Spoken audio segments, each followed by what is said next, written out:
Je vais commencer par le point le plus important que j'ai appris à Harvard également, mais que j'ai pratiqué avec beaucoup de créativité. C'est ce qu'on appelle le job to be done. C'est qu'est-ce que le client il cherche. Il ne cherche pas une chambre d'hôtel peut-être. Il il veut pas louer.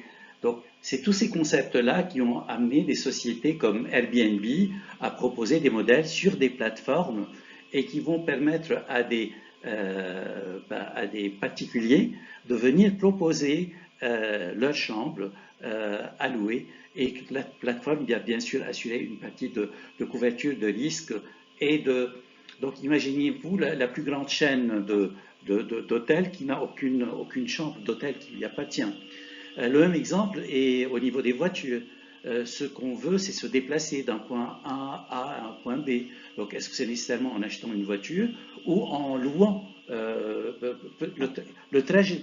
Et c'est là que Uber a innové avec son modèle qui a commencé parce que le patron d'Uber qui a créé la société avait du mal à Chicago à trouver le taxi vu la queue au moment du salon. Donc, pensez à chaque fois que ces problèmes-là peuvent vous aider à trouver une autre façon de travailler, une autre solution.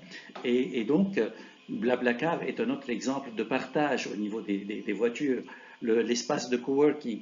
Et la question que vous pouvez vous poser, c'est par rapport à votre industrie, par rapport à votre client, eh bien, est-ce que ces types de réflexion, est-ce que, en raisonnant, je vais prendre l'exemple de McDo. Donc, quand on achète un milkshake, on peut se dire, eh bien, le marché du milkshake est connu pour moi, McDo, donc je suis à saturation de ce marché-là. Ce n'est pas vrai. Il faut comprendre, il faut faire des interviews avec les clients des McDo pour dire, OK, pourquoi vous achetez votre milkshake? Eh bien, vous allez découvrir peut-être que c'est aux États-Unis parce qu'ils ont des trajets d'une heure et demie. Et donc, le milkshake, ça permet, à cause de l'onctuosité, d'éviter que, comme le café, ça se déverse sur soi. Et donc, une fois qu'on a compris ceci, on sait comment adapter le produit et surtout comment trouver des nouveaux clients. Parce que quel est le remplacement en vous demandant au client, ben, si vous n'aviez pas acheté le milkshake, qu'est-ce que vous auriez acheté? Il aurait peut-être acheté une barre de chocolat ou il aurait acheté autre chose. Donc, ce marché-là, c'est comme ça qu'il faut l'aborder. Il faut l'aborder par le vrai besoin du client. Et le même produit peut avoir plusieurs besoins. Exemple, ben là, par rapport à ce professionnel qui prend le milkshake sur son trajet, plus le milkshake est grand pour servir pendant une heure et demie, plus mieux c'est. Par contre, sur des aspects plus émotifs et personnels, ça peut être que vous voulez accompagner votre fils à une sortie et donc il va siroter son milkshake, sauf que comme patron, vous êtes très pressé.